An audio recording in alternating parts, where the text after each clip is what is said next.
It's another episode, the catch up. Bring fire people.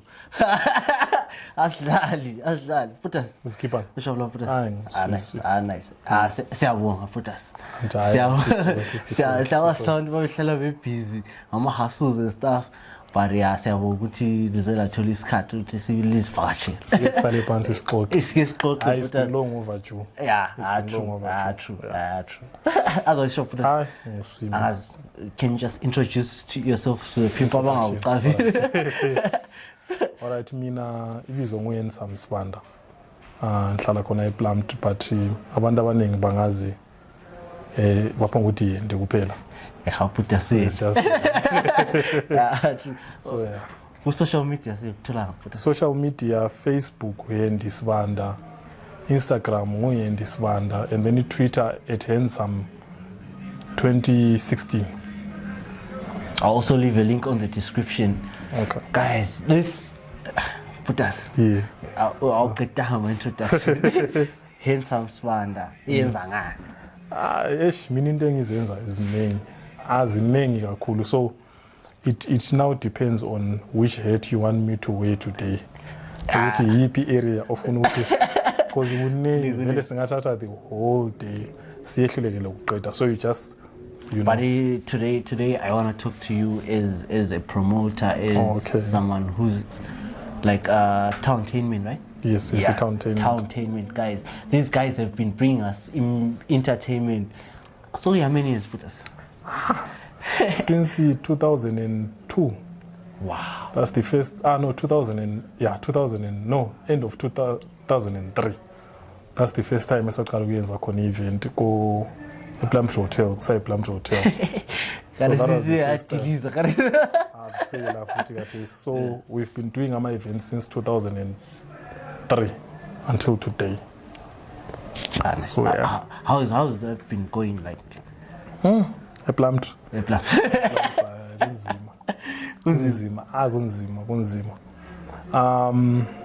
Let me just first off start ngokuthi ande ngifree ukukhuluma noma yini noma yini. Even if it sounds offensive akulandaba. Just want the truth. Yeah. I would also love to share my story. Yeah. Mina like I would discuss last time, when it comes to my interviews, I've always shied away from my interviews. Yeah, whether you're ready or vele, I try by all means ukuthi ngidlale a more background role because I feel like that is where I'm more effective. Okay. Then nxa kulento zama interview kuhambo yukho. Labo babo because yibaba, you know, plus they have to be the face of movement yangikhona. You know, ngiyabe mbalekela ukuthi ugcina sokuthiwa into kayinto. Rather ubebona uyukho, yabo. Or bebona babo, or bebone mabathi. So but I kind of felt like ukuthi izinto zingani zibe ziningi recently, so ngapho ngiyenza decision ukuthi let me just come and tell my story kawan. Yeah, because anje was people wabehlala belezindaba abazikhulumayo like over the years vele I've heard that senga develop a thick skin ukuthi you get people angikho very social mina, yabo. So endaweni abantu abaswela khona information, they usually fill in ama-gaps nezinto zawo, yabo. And most of the times it's not true, yabo. Yeah, true. So nyabe nsizwa phela mode well okay angithanda ukuthi ngihambe ngiqala ucorrect ukuthi laphana konje laphana konje. Yeah. But this time I just felt like ngibuye ngizokhuluma story sami ka1. Yeah. So if ever anyone was about a question, they'll have to get back to this interview. Yeah. And then find their answers. Nice. So yeah. So yeah, I put us very lama questions on. Like as a promoter, like who do you manage so far? Like I'm a artist or sebenza and stuff. Artists and sebenza lao so far kulo yuko. There is Yuko, there is Ubabo, there is Mabathi, there is Uteti. I team yankoni nkulu vele. Like those are the people that I immediately look after when it comes to promotion.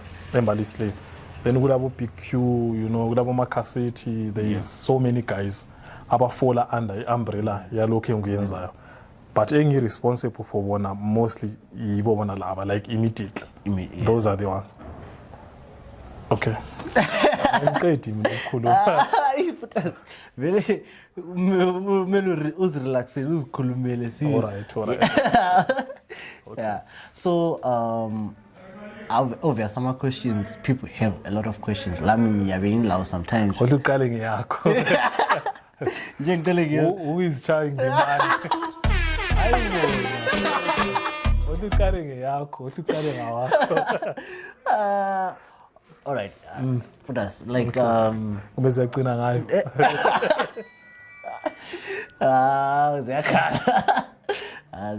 So like we're in the gigs at PLUMTREE, and I don't want to lie. Put us. People might not appreciate it, maybe or something, but I don't want to lie. I mean, personally, I want to say this, and I want to really, if I want to feel sometimes, I don't land up.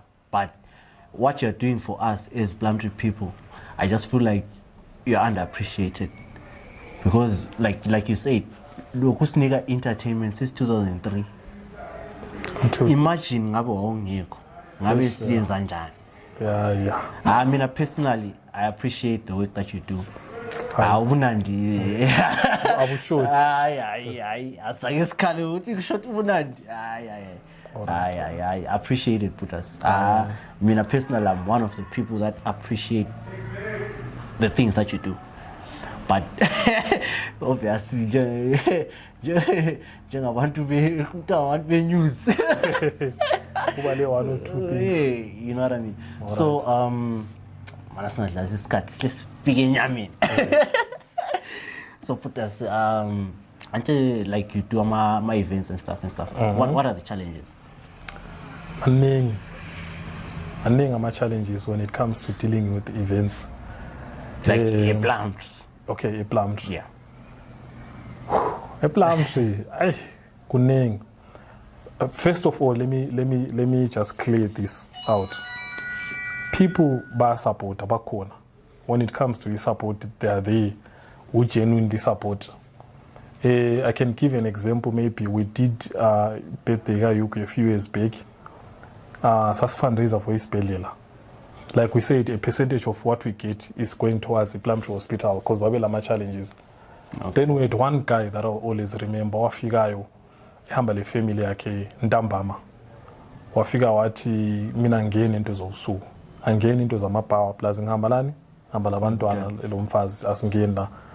But we appreciate locally uyenzayo. So sizobhadala, but asoze singene. Wow. And then wafika wabhadala. Sasingeva lapha wo Chicken King. Basishiyela imali. Bathatha ama-tickets abo bachaya phansi. So we do have people who genuinely support. Baningi kakhulu angeke mbaliste bonke but they are there. But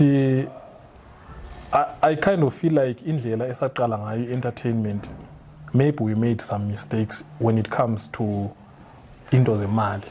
Okay. The reason why insisho njalo is because uqale nini ukubhadala kuma shows ePLUMTREE? Uqale nini ukuzwa kuthiwa kuyabhadaliswa? It hasn't been long, and it used to be free. Yeah. So we used to tell ourselves ukuthi sifuna ukubuild amabizo, so we can't really charge abantu because we are still trying to create an industry, entertainment ePLUMTREE, because kwawungela industry. So people got used to that system yokuthi kule show bafika bengene begide beqede behambe, yabo.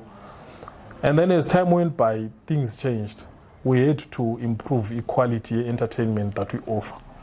But improving equality entertainment comes at a cost. Yeah, true. Ama cost la amanye kusemuva ngale we used to pay them. You know, sisitshela ukuthi sizakhavisa, you know. But as time went on, we sesifuna uku-improve equality entertainment, we had to charge a certain percentage. But now there is kulabantu abangafuna ukubhadala. Ungazi ukuthi ufuna ukuthi dollar for two, ungazi ukuthi malini. There are people abale element lana eyokuthi thina that combative element yokuthi mina vele ePLUMTREE ambhadali. Umuntu uyasuka influence abanye abantu behle bethi khona thina vele kushow vele ansoze mbhadali. Why should I pay to see uyuko? uyugonhlala ngimbona la station. Why should I pay to see uMabathi? Or why should I pay to see uBabongile? You know, ngcono ngingangeni kumbe ngcono ngingene ngenkani, yabo. So that percentage ye population, it's yaqala incane but it's growing. So at an event you are thola kugcwele, but then when you sit down to calculate what you have made after the event, you realize ukuthi maybe 70% of abantu abangenileyo, and I'm being generous, they did not pay. And this is the truth. 70% of abantu ababe bekhona babe bengabhadalanga. From that 30% ababe ngabhadalanga is umuntu yabengena egedini ngenkani, yabo, because of what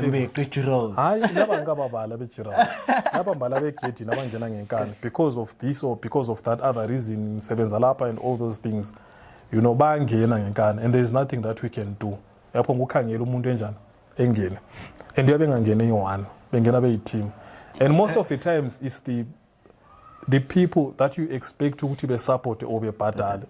Abo umuntu yabesebenza somewhere, umuntu yabe lama businesses or something, they don't really want to pay for ama reasons engingawaziyo mina, yabo.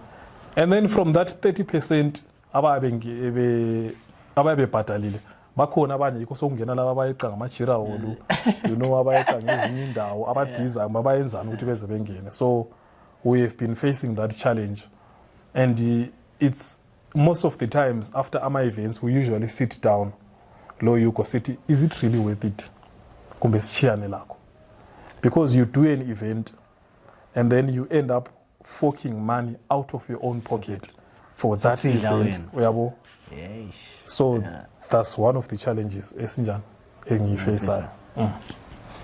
And then people always like abantu, they always like to criticize and stuff. And I think it's natural nature nje yabantu. People love criticizing. True. But like from when ngendlela like okubona ngaya, I'm sure ama critics, ama comments yawazi. I do. Who is chowing the man? Lazy is idea like. I got a lot of messages after you podcasting, Julian. It was good information that ngelayo. Angizange, that's why ngazange ngabuya ngathi lapana match study floppy land. Now I'm sure kulabantu abafika kwe but lapana offer. No, I got a lot of why, you know, I want to, you know, and stuff like that. Yeah, and so ngikhulume. Man, I'm actually thinking a year. But like even after I did that roast thing, ngawulanda. I remember Miss Plumtree. Miss Plumtree, yes. Yeah, and I just wanted to make sure, like, we don't have any bad vibes, like, because like what we did, we just, it's not what I was saying, but mina on that roast episode, very young kindan, nampongu keep like everything out there. Yeah, I just gave it a platform. Yeah, that's why you know, no, I just let it play out, because I know what, as long as kungaba vacuum information, then people assume. Yeah. Yeah. Then people assume. Imali siyazibhadala ziyangaphi, you know, and stuff like. But then one of the things that I took from that podcast, I asked myself this question. Yeah. And if you say ungahamba ko Greens wena. Yeah. Ufuna ukuyathenga iblake yakho. Abasa black clip. You go to Greens ufuna ukuyathenga iblake yakho. And then ufika angazi 50 rand, say 50 rand. Yeah. Then ufika ubhatala 50 rand yakho. Uthatha iblake yakho unjani? Uzihambile. What happens with that 50 rand? Do you ever go to the manager ufika uthi kule 50 rand engiyifakile lapha? You spend njani? Do you do that? No. Do people do that? No. Because it's a business. Yeah. At the end of the day. Yeah. Events is also a business. And so okay. Right. But I think what we need, who's involved like in the whole entertainment industry, especially Plumtree, we need to introduce that thing to abantu ukuthi I feel like abantu abazwisisa ukuthi this is a business. Yeah. Just because it's into a fun, they just think ukuthi millions for free. Yeah. So if it's a business, if you can go to Greens ubhadale ungadinga umanage ufike umbuzo ukuthi kanti 50 rand yami liyana offer, why would you want to do the same to ama events? You see, I ask myself that question ukuthi, so why would people say ukuthi uyendi nguyodla izimali zama artist? And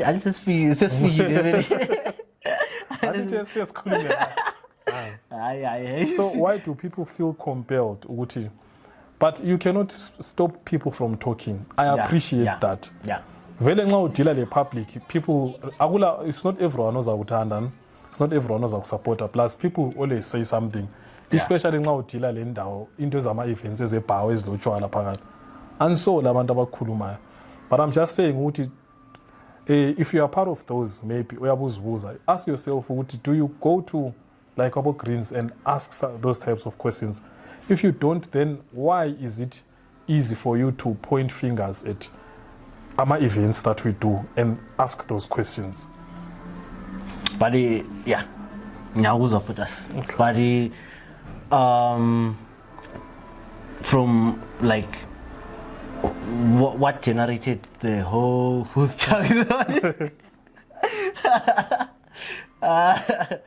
like what generated that whole conversation or thing? There was I always hear things on the streets and stuff. Okay. Yeah. There was this thing yoguthi like Tsibi win award and stuff and he didn't even go to he didn't even go to the award ceremony and stuff. Okay. Then this is word on the street.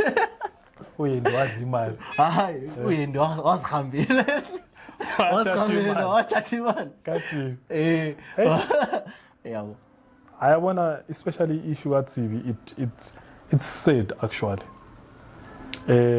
Mana ngithathe from khonapho mbuyele move. And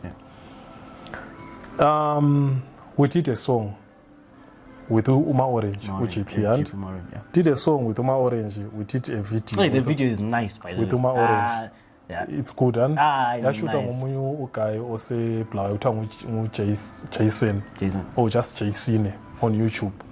He's good videos there. Promo. So Jason, funny mali promo. But that video is nice. Nice. So when we did that video, I posted ku YouTube and all, and it was given out for free, like we always do. Yeah. And then he got a message from UGP. Uta I video lana I nominated for mama. I think oh, okay, nominate you. All right, sharp. And then yasi win. And then he called. Uta I video lana njan. I win. I was happy. That's a nice thing. I called to Jason. Uta I video yakho lana puta so I shoot ile njan. It won. It was nominated video le track, and so video it was the category, it was the best music video, right? And the title of the song was GP MAORANGE featuring so and Tsibi RS and Tsibi RS. So kwawina I video. Alright. I video umnikazi wengoma kwangubani? MAORANGE. Vele uzingoma ibe le push, he had to be the one behind the project yangikhona. So awina whatever akuwinayo. Plus the brand awareness yabo MAORANGE. Mina I was excited ukuthi I video yawina. Ukuthi we have something from Plumtree. Ukuthi like we did something ehambe yawina something big SA. Jason was excited ukuthi video yakhe njani. Iwinile. We were happy. And then was okuvuka ama issues ukuthi nxa award winner kabe kule mali. So imali zangikhona zahamba njani, what all those questions. Yikho kwavelela khona issue naleyo kabani ukuthi mina ngikuthiwa ngahamba ngihambe egoli ngahamba word on the streets wahamba award ceremony ngathola imali wahamba. I think it's also there ku YouTube nxa ngaphamanisa when you won MAORANGE. I'll actually check it out. Yeah, just you can go and check it out. So Nanze Plumtree. Vele I was ile date yakona ukuthi kwakunini. I just wayephonga ngupdate uta kule sinominatiwe so. Nxa abantu bevote abantu abavote so. And then the next thing they had won. Kwaphelela khona lapho. Once in the email uta sesuwe. So vele uzange wahamba vele wathi yo. You see? Yeah. Misconceptions. Yeah. So I was happy mina ukuthi i-video one. Yabo? So kufika issue ukuthi the artists that were in that video should have gotten something. Yabo? Kwasokuvuka after any issue. Actually what wakona they got something. But imali is something yakona yasithathwa mbani? Nguyenti. And yabo? Yeah. Into yakona it became so bad ukuthi at one point I remember ngiselokishini. Ngangizikhambela ngisiya kuBhokwe. There were a bunch of guys there. Abangani bakaTsibi behlezi laphana bezinathela. And they started shouting, "Hey, ndidla imali kaTsibi, hey, imali zikaTsibi, you know." And then umama ke one landa at one point. Wafika wathi, mntanami, I see what you are doing for umntanami, yabo. It's good because sokumtshintsha like sesiba ngumuntu ebantwini, yabo. And every time ngihlala nsizwa abantu different places bamfonela uye yenza imali ngomntana wakho and stuff like that. Mina I know ukuthi town lay njani and I know ukuthi abantu banjani. Yabo bafuna ukuthi they just you know there is ikwavela khona I statements ukuthi abantu bakuthanda uhlupheka.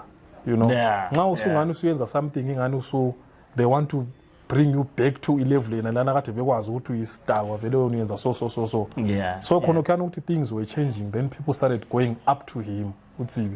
Tsibi wona kule imali ezithola ngoyendi yabo awuzithola imali zakhona uyendi udla imali zakho you know Tsibi kule into ezinje so ingoma zakho they are making money this guy is not what and you would come to me Tsibi put us ngihlala nsizwa abantu but I know indlela esebenza ngayo wathi unilanda lapha eqaliseni ufika ukuthi ngifuna sisebenze isituation yami ngiyayazi so angisoze don't mind ukuthi abantu bathini wena sinjani asisebenze yabo.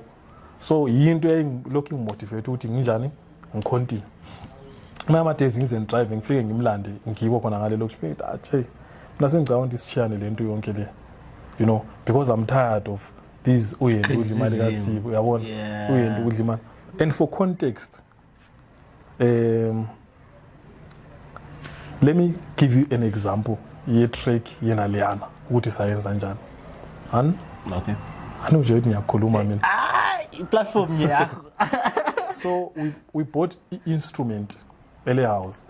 When we bought the instrument it was 100 US. I paid for that instrumental. And from my pocket. Wahamba kwamele hambe recorder kwabulawayo. Ngathela fuel emoteni. Fuel it's someone laphana nganspende emalini. But ngathela fuel ngihamba ngamthatha endlini sahamba saya kwabulawayo. Thenga ukudla, thenga you know all those things. Yeah. So after sangena I paid for studio time go recorder work. We drove back. Mixing and mastering and that's a separate fee altogether. I bought mixing and mastering. That's one track it's called my track in a and so sesiku asithi $100 plus the fuel and then hamba. Currency it's about cause ngiyamentela ama30 it's about 900 rands. Hamba lokuphenduka. Imali ephuma esikhwameni sami. The studio we recorded it was $10. We capture my vocals, mixing and mastering $30. So far, imali sinjalo. Aska him down, you know. It was money coming because I saw something in that boy. I believe what he's got potential. Let me try and push, and hope what someone out there is going to what identify and recognize. Sapatalela konokiana and then sakreta wabuya itreke yayenzo. Since some covers it was money to be paid and then pushing ngoma sikhamba kuma science like ama radio interviews it was fuel it was money ayiphuma ngapi esikhwameni sami you know fika siyenza khona ngale siphenduka. But people don't know all those things. They don't know bona ababona ingoma isinjani isiphumile yabo. And then come video music video we had to bring MAORANGE la ezimo.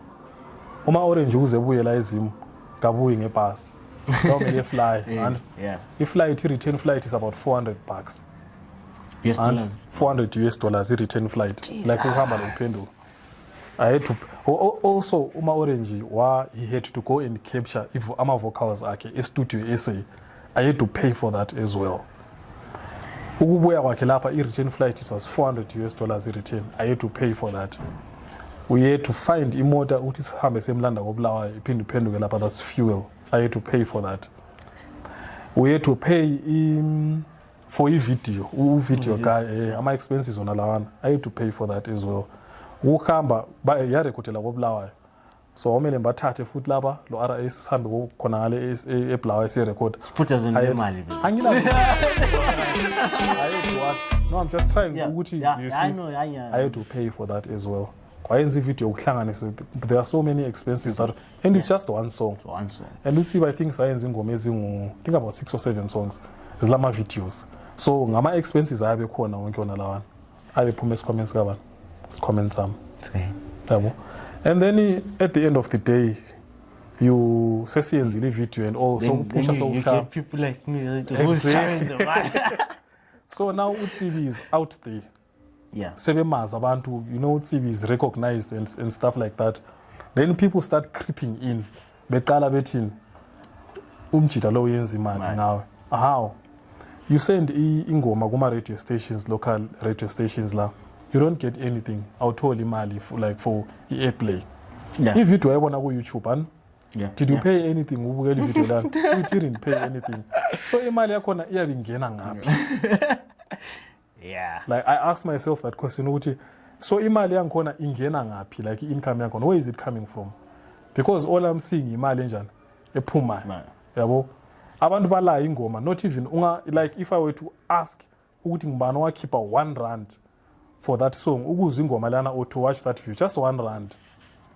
Awusozuza umuntu ephakamisa isandla. But then people say, who is charging me?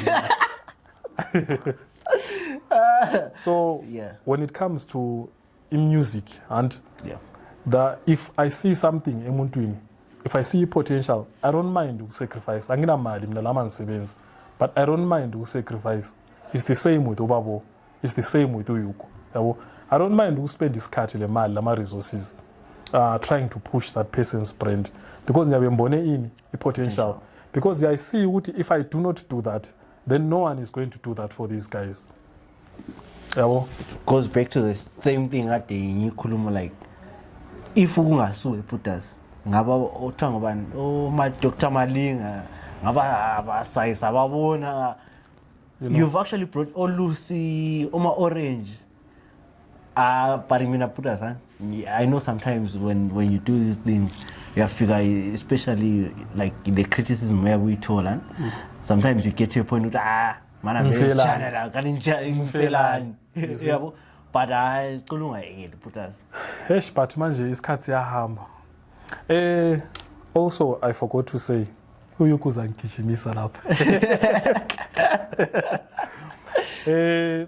Most of these things and that I've been doing, there is one person who has always been consistent in ukusupport nguyuku, and that's why lami ngamind ukuhamba all out ukuzama ukuthi ngiphushe lapha engikwanisa ukuphusha khona, because ngiyapho ngufika ngithi andule lapha ku blind la siyenze njani, sihlale phansi sihlanganisa amakhanda then kuphume something, yabo. So it's always been there for support, yabo, moral support, financial support sometimes. Uthi andule lapha kule project enje ufuna imali lapha siyenze njani, and then we come up with ideas, we cover whatever expense okumele covers, and then izinto ziya move forward, yabo. So sometimes ngiyani credit kuye because ngiyenzela ukuthi engekho ngangachiyana nakho kudala. It's nice. It's nice to have a support system very sharp. But who is charging the money? I question. 17 hours. Yeah. I feel like mina personal like Suzusis. I don't think if we I don't see you after this. So we've done brought gunmen, the late gunmen Mkumbuland. Yeah. Sabisu Cosmo, Sabisu Lucy, Sabisu Madluphuthu, Sabisu MAORANGE. And then those are the people esa baletayo la ePLUMTREE. Okay, so like there's this thing like abantu like was it birthday Chicken King? Okay. Yeah, that was also your event. Yes. Yeah. All right. Mina aretse angikhulumele bantu. Khulumela wena. Sesikhuluma too. Like there was this vibe like for that one. I felt like kwakunesizathu abantu bengene imali. How was it necessary? Like ngiyabuzwa how was it necessary ukuthi abantu bengene ngemali? Yeah, because Chicken King ibar yakhe utshwala siyathenga kuye. Why did we have to pay ukungena? We had DJ waphandle uZ Factor who came to play. He had to be paid. And did you know that one? There was a DJ he had to be paid. We had ama decks like lokana okusetshenziswa ngo-DJ u-DJ lokana and it had kule expense yakho lakho. I-transport yakhe yokubuya la kumele ibhadalelwe. Ama-refreshments azawathola kumele njani ebhadalelwe, yabo. Plus ama-DJs abanye ababe ncedisa lapha nalapha kulabanye abafana esiyabe siyilabo kuma-events ababe you try ukuthi nxa kuphela somebody at least bethole something, they have to get something from that. So ama cost from i-understanding yami i-bar ayila i-beer ile profit encane. Yeah. So ukuthi ama-expenses wona lawa ephume from i-beer, you end up making losses. Yeah, so it's easier to ukubhadalisa, and then you make sure ukuthi ama-cost wona lawa are covered by getting. Yabo. And not only that, whenever siyenza if like we try to ukuthi kube labantu abathola something, bona laba ama-security bona lawa bathola something, abantu ababhadalisayo they get something. Abafana babethola ama-speakers and stuff like that, they have to get something because i-business. And so we try ukuthi kube something abantu abayitholayo nxa sokunjani sokuphelile, and all of those it's easier ukuthi kuphume emalini yangabi egetting, yabo, because ungangena ebar kuyasala ungela kuyasala sokulama losses. Yeah, true. Yabona, some of these things I just feel like siyabe sikhuluma but singakwazi, yabo. And there was another issue I think that was raised in that podcast. Vele namhlanje the podcast. Ama-artists are not being given a platform. Mina, I try as much as possible to give abantu a platform. Ama-artists, when you are from PLUMTREE, whether ngu-DJ kumbe ngu-artist, nxa engabuya kimi efike ethi ngicela ukuperforma angiyali, because that is the whole essence of why ngiyenza ama-events, to try and uplift ama-artists. Angiyali, angaze ngiyale mina. Nxa umuntu engabuya efike ethi uyendi wayala, maybe angazi, I don't know, but angiyali. I-platform liyana we created it for them ukuthi bethole indawo yokunjani, because abasoze bebizwe kobulawayo kumbe eHarare ukuthi buyalizo perform. They have to start like PLUMTREE. But when we do our events, siyenze i-birthday of the Omapansula last week, plus ama-artists. If I tell you, not even one artist wabuya wafika wathi khona ngicela ukungena ku-birthday of ama-artists, kwabuya Omapansula abangu-2 kuphela, yabo. So bese ngizibuza afterwards ukuthi ama-artists bathi they are not being given a platform, but bayanika i-platform abayithathe i-platform, bafuna i-platform enjani? Nxa singenza i-street bash sifake i-stage laphana, umuntu uyabuya during i-function efike ethi ngetrack yami ngifuna ukuyiperform, lokhana ngikuvumi, lokhana vela ngikuvumi, angaze ngikuvumi. Umuntu siyenza i-show uthola ukuthi it's packed, it's a big event, then umuntu uyabuya ele-USB kumbe le-phone ethi le track lami lapha ngicela ukuyiperforma during an event. I've always said no. So nxa umuntu engathi ngamiyalisa based on that, then maybe yes, yabo. But ama-artists, they are always welcome. Whether uchaya imbaqanga kumbe uchaya imangoma kumbe uchayani, they are always welcome. Uthi nxa sele event, you come prior, because 2 or 3 days before I give ama-artists labo DJ ama-time slots abo from 6 to 3 ekuseni. So it becomes difficult nxa umuntu engafika nge-day show uthi ngicela 15 minutes. Singibese ngimnika, imagine ukuthi wona uyahlabela. Ngithe uyahlabela ngo-10 to 10:30. Semfika kuwe ngithi hayi isikhathi sikuriyesile walungisa into zakho. then sensithi akulo munye umjida lapha ngicela ukumnika phela 10 minutes zakho, how would you feel? Yeah. So ama-artists they are welcome, but they have to come kusale isikhathi, and then sesibaslaughter kuhle. So that myth kumbe that theory yokuthi uyenda uvalela phandle ama-artists is a big fat lie. Abantu bafuna ukubuya during i-event bezoperforma because sokugcwele, yabo lokhuyana vela nguvuma umuntu esedaye sekuqawunta lengoma uyenda uyamvalela phandle, uyenda i-hater. Well, if usitsho njalo based on that, then I don't mind ukuthi umbize i-hater. Yeah, it's understandable. It's totally understandable. Khuluma futhi asi. I mean okwama kuphela. But like you said, the hate that way you and Aliyana. Yiko mbe ngqo iskipper sami sikabani. Asika DJ. Ngiyamthanda umfana lwana. He's good, he's talented, too stubborn, but no potential. Uyahlupa, but no, I know that he's going far. I know that he's one of those people who maybe after 5-6 years sebesimbukele lathi esekhatshana. Nice. As you put us on, like the amount of time the Malo invested in just making people shine, I just feel like abantu mele they should see that first before all these other things. Said because it is said because it's the opposite.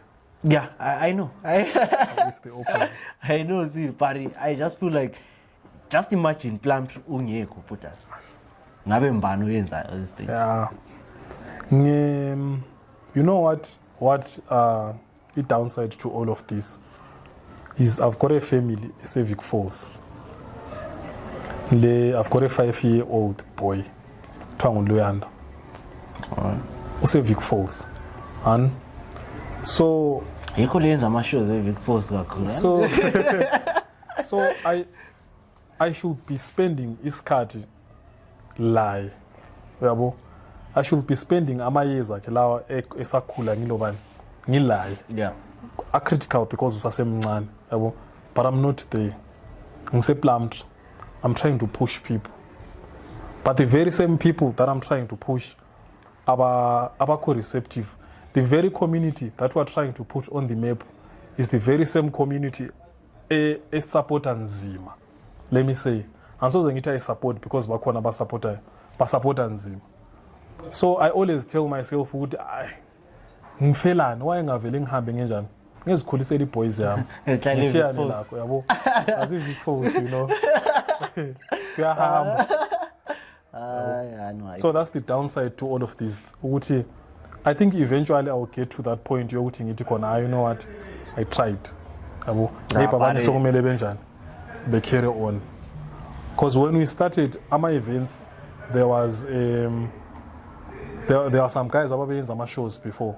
They left for SA. I think ukuwahlala ePlumtree lapha lokho ama shows wama bars kwakungasekho sase siyenza ama party ezindlini ngama festive like over 24 25 31.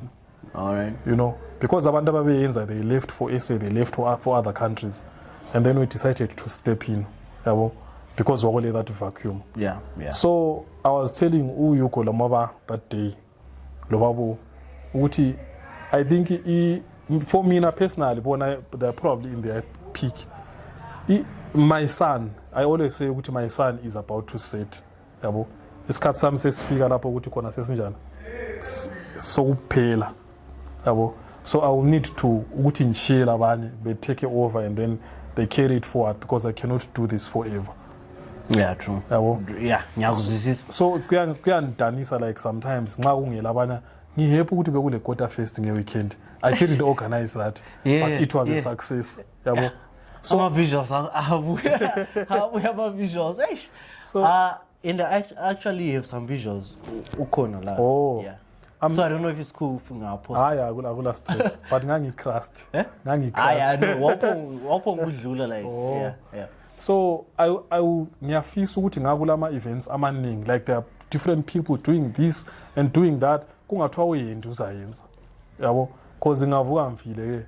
Kumbe ngavuka ngihambile izinto lezi ziyenzakala. Yeah. But I feel like it's just something that I feel more and more by the day. With this cut some when it comes to these things. Cheap. That's ngakholisi. Hayi, uyayenza uQ.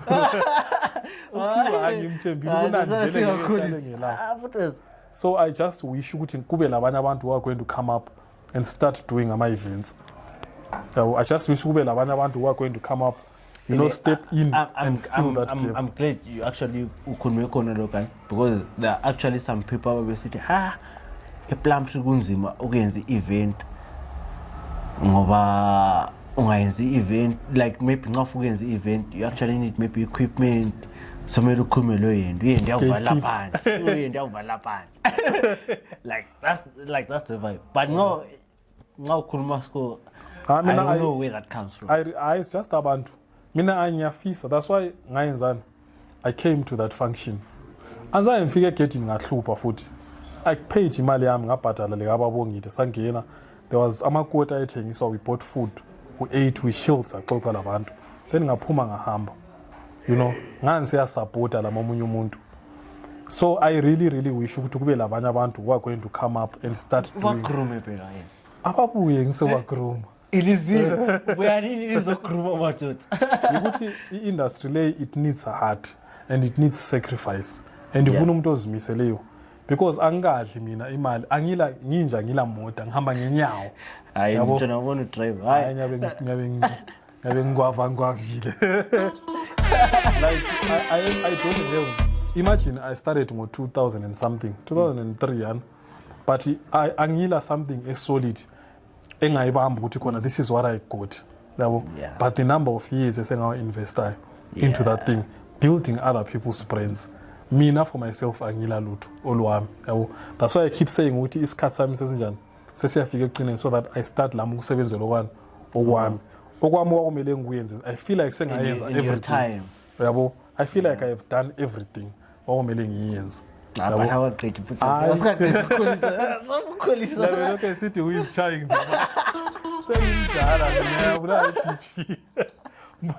Podcast. That was a good podcast. But it got people talking. Like that's the point. But I mean, like in terms of like the whole podcast vibe, like what we're trying to do, we're trying to give like a platform, we create a platform like for people, not just for news or anything, even for my artists, even you can keep it track. All right.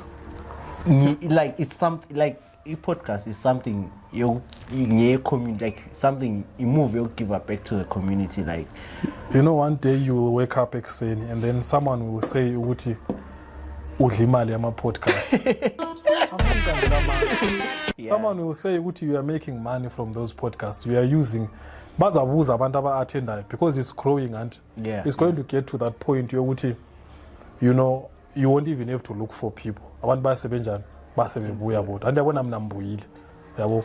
So you and people will say Uti uyenza imali nge-podcast, usebenzisa ama-artists, udla imali zama-artists, udla imali zabantu. What are you going to say when it comes? I'm trying the money. Kuruma nathi labo used to say awumjida lana udla imali zethu yabo. Ucabanga ukuthi wena you are doing this, you spend isikhathi sakho nama-resources khona uzahamba uye-editha, khona uzafaka lokhu nalokhuya lesikhathi yabo. You could be spending ngawo maybe udinga imali somewhere yabo, but busy, we are doing something ngenxa yokuthi uyayithanda because you believe in it. You don't mind losing time or sleep or ama-resources yabo. And then after doing all of that you get someone, if you get in imali zabantu yabo. So kumele ube le very thick skin because it's coming. I nyawuza put us. But to be honest, put us. I still don't understand why abantu they give you so much hate. But there's something that I realized, like that's kuluma lamajensi at some point. Ukuthi yabona abantu umuntu ngcono enika someone angamazi imali than ukuthi enike wena kwazi angazi that thing ukuthi like sasiyenza like sasikhuma into ze-bet and stuff abantu u-andile bamazi uDiza very good guy. Yabo, very supportive when it comes to my events. Yeah. Even sponsor even my videos and stuff. Sponsors even, yeah. So like abandon people now have that vibe yokuthi lokana ngoka Diza lokya. Ngcono sikhambe ngale. Kokunye lokyana. Sikhambe khona ngale ngoba ngeke sinike people abafuna ukuthi yazi is funny enough abantu abafuni like ukuthi bekwazi bekubone siba blind. Lawo be contribute ube blind abafuna abantu especially abantu abakwazi abantu ngabantu ababekwazi not ukuthi abantu abangakwazi ngabantu ababekwazi sibithi so I did a show a few years ago at Tsibi. We wanted to sasifuna umhambisa esikolo so mele sirepe apha we did a show at 4J's at Tsibi kwakumele like we wanted to raise funds ukuthi ihambe esikolo hotel school efundela it was a bartending and bartending it was a bartending course but put us can I ungaqethi nice sure so we are pushing people to that level support yakho guys stop hating so we wanted ukuthi ehambe eyenza i-course ye-hospitality koBulawayo at a college so sathi dola ungena ko4J's just $1 wayele ngoma azenzayo we sabiza lo DJ wakoBulawayo i1 I remember saze ngimqambe buyani kule function esiyenzayo lapha ko4J's we want to ngaze zayibhala iposter yankhona ukuthi fundraising for his school fees you know what zathola malini $3 wangena abantu abayi3 wangena abantu abayi3 asazitshela ukuthi asoze sivule igate that day and only 3 people that's why wayenza kule enye ingoma ayenzayo wazi wahlabela uTsibi wathi bakhipha ama-poster bathi ngiyafoster egedini bathi angeke bakhokhe there is a song ayenzayo it was in relation to that it really broke him into yankhona ukuthi you know abantu babefika egedini lapha nefike vele angibona uTsibi mina angeke ngibhadale but he is talented he's doing the very same thing that uguy weBulawayo Mbowe SA is doing why won't you support him this goes back to into ade ngikhuluma ukuthi abantu ezilongo bekwazi abafuni even uma we did something amapiano something kwamaba you know uyabusizwa abantu why kumele ngibhadele uyabona uma bayi DJ uma bangu DJ he needs equipment ufuna ama headphones ufuna ama decks ufuna ama laptops ufuna ukuphila la ngecraft yakhe nalabo so ungakhipha $1 or $2 uyakuluze kakhulu yini that's my question and then you get those very same people uthola umuntu uyathela ifuel of course imali yakhe umuntu anti but uyathela ifuel emotweni hambe koBulawayo engena ku show ye 20 US and engena ku VIP remember discuss lapha engena ku VIP ethenge expensive alcohol but you do something to try to uplift umuntu olapha ukuthi efika to that standard la ukuthi abanye beze bemlande bebhadala $20 kafuni why ngapho usevile ifuel yabe ngambe one yabe le team yazi team enkhuluma so we have ama challenges amaningi ePlumtree support bakhona abasupportayo those in authority bayancedisa I don't want to take that away from them we have our people like honorable minister uMangaliso very supportive every time nxa senza project uyathi and what do you need yabo what do you need even oput honorable like what do you need yabo abantu abama authorities different abanye abaqambeki ngenxa yalabo abasebenza khona but they come through ukuthi how can we assist we see what you are trying to do for this community so what do you need bencedise lapha abanjani abafika khona and then sizamazana so yeah those are some of the things oh yes and lastly I think this episode very maybe is over here 1 hour. The other thing wanted to say ungabona iGwanda these days baya push when it comes to events yeah they do is Black Diamond they do professor, they have all skito coming soon. Then a lot of people come up to the high end. How far tina and how far tina and why maybe ukabza, you know, maybe try nama twins la wana ama piano la try in kama twins la major league. Yes, why major league ingabui, you know. It's not really difficult ukuthi abantu labana bebuye la. But the challenge is if we have a difficult time paying $2 singathi $20 kumbe singathi $10 bazabhatala yini. Yeah. Yeah. And bringing an international artist, let me just put it out there. Laizim, it's expensive. Yeah, true. You have to pay you have to pay immigration. Umuntu lana umele yenze the temporary work permit. It's $500. You have to pay Zimra. Angazi ukuthi I think it's 27% of everything oza spend. You have to pay censorship board. I think it's $500. Umele ubhadale $1,000 something. Umele ubhadale National Arts Council $500. Kumele ubhadale kunengi into zangikhona ezibhadalayo. So before ubhadale artist usuluze sasicalculate lo Angela that day. You have already lost something like $2,500 before you pay the artist. Jesus, mali onda before you pay the artist, you have already lost about $2.5. And so ubhadale artist maybe major league sebesithi bafuna $1,000.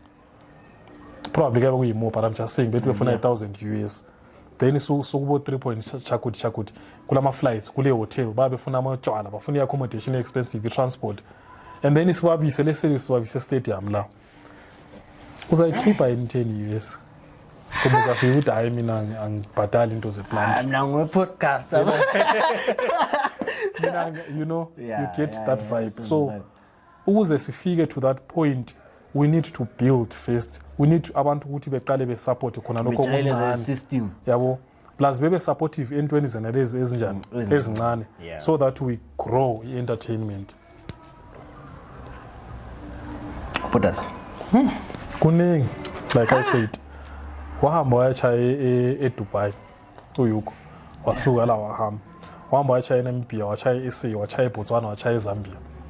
And the very same thing that those SA guys are doing, they bahamba bechaya lapha like different places. Probably so wachaya ukudlula abanye bona laba ama upcoming. But now the question is, why nxa singayenza endaweni yakhe? You know, Casper Nyuvesi nxa yenza igig etown yakhe ukuthi bayagcwala njani ugcwalisa stadium. So if we take uYuko simfake, is he going to get the same response yini? Abantu bazabhatala mbe bazathi uYuko sihlala simbona la emadumisi. You know what I don't understand? It's like ukuhlala simbona kumele kube yinto esiza simsupport more. Exactly. Because like most of these celebrities, like maybe I see maybe AKA and stuff, ungazumbone kakhulumi la. Vele. But uYuko, you can actually have a push up. I think that should make you to be supporting umuntu more. Maybe we will get there eventually, but it's going to take a while. It's going to take a while. I will quit and young quit, but like I said, I have to, you know, move on to other things. Yeah, I personally understand. That was one song. What?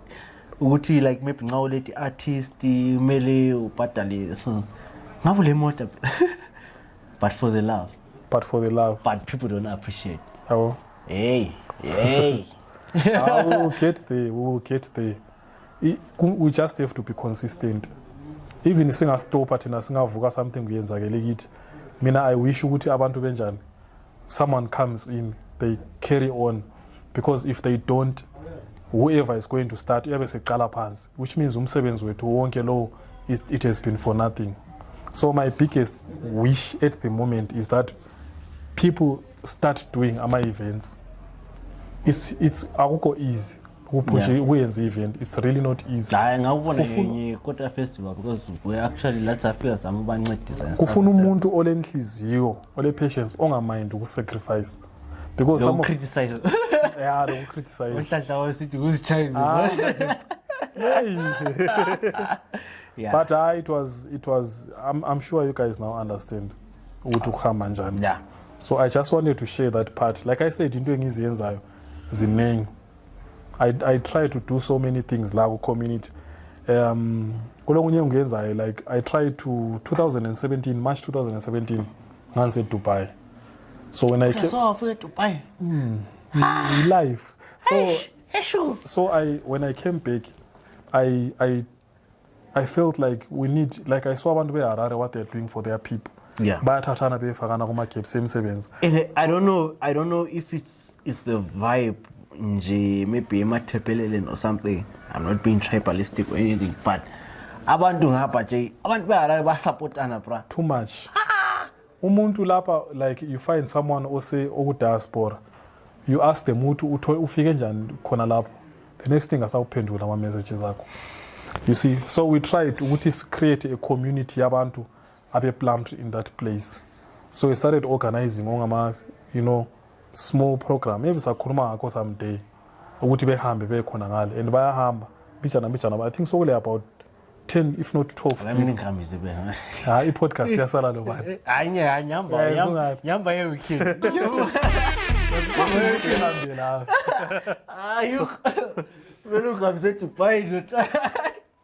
So there are so many things that we try to do for the community. But Andy, I don't wanna lie.